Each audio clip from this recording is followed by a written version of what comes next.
Dumating na nga ang pinakakinakatakutan ng lahat, ang pagkawala ni Lolo Pepe na hindi man lang nila alam kung sino ang may salarin. Umiiyak si Annalyn, maging itong si Zoe habang lumalabas sa loob ng room nitong si Lolo Pepe. Nang tanungin nga kung ano ang nangyari, dito yung sinalaysay ni Annalyn na tuluyan na ngang lumisan ang kanilang lolo at iniwan siya. Humahagulhulgol nang matindi rin itong si Zoe sapagkat alam niyang siya ang isa sa dahilan kung bakit ito nangyari sa kanyang lolo. Sa kabilang banda, bigla namang magpapakita itong si Lolo Pepe dito nga kay Annalyn. Dito pala ay maihahabilin siya sa kanyang apo. Dito niya sinabi na mag-ingat sa katauhan ni Carlos. Ngid sa kalaman ng lahat, bumubuti ang lagay noon nitong si Lolo Pepe. Unti-unti na nga siyang nakaka-recover. Subalit nang malaman ito ni Carlos, ay gumagawa siya ng paraan. Siya ang dahilan kung bakit ito biglang limisan ay dahil tinuluyan na nga ni Carlos. Ayaw ni Carlos na makarecover ng maayos ang matanda dahil ayaw niyang mapahamak ang kanyang anak na si Zoe. Kaya naman uunahan na niya si Lolo Pepe bago pa man ito gumaling ng tuluyan. Nagtagumpay si Carlos sa kanyang mga plano. Nagawa niyang iligtas ang kanyang anak sa kasalanan. Ngunit hanggang saan, darating din ang oras na mabibisto sila ng tuluyan. Hindi nila matatago forever ang kasalanan ni Zoe. Kabilang banda, isang malaking problema naman ang pagdating ni Irene Benitez sapagkat itong si Irene ang legal na asawa nitong si Carlos. Hindi siya papayag na basta na lamang manahimik kung walang kapalit.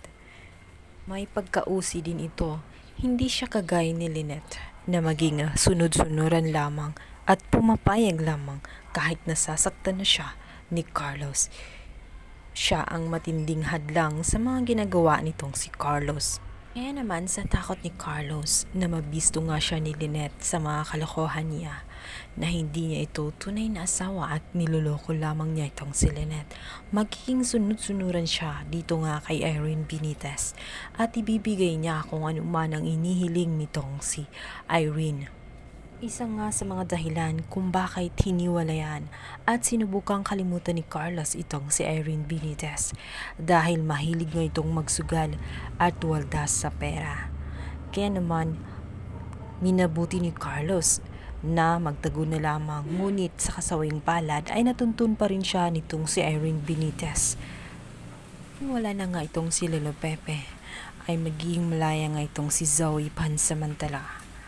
Maging ang mana niya ay makukuha niya sapagkat valid ang unang pirmahan nitong si Lolo Pepe, kung saan nakasadoon na si Zoe ay magkakaroon pa ng mana, ngunit dahil sa kanyang binagong testament ay hindi na niya nagawang pirmahan dahil tuluyan na nga siyang nasawi.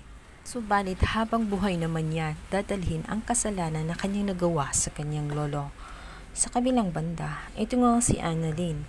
Ngayon ay labis ang pagtataka kung ano ang ipinahawatig ng kanyang lolo tungkol kay Carlos. Bakit niya sinabi na kailangan niya mag-ingat sa kay Carlos? Ano ang nagawa ni Carlos dito sa kanyang lolo? Kakaroon na kaya ng initiative itong si Annalyn upang imbestigahan ang mga galaw ni Carlos dahil posible na si Carlos ay kasabwat ni Moira at ni Zoe. Kaya ang ating pakabangan sa lalang umiinit na tagpo na abot kamay ng pangarap. Please don't forget to like and subscribe my YouTube channel. Thank you!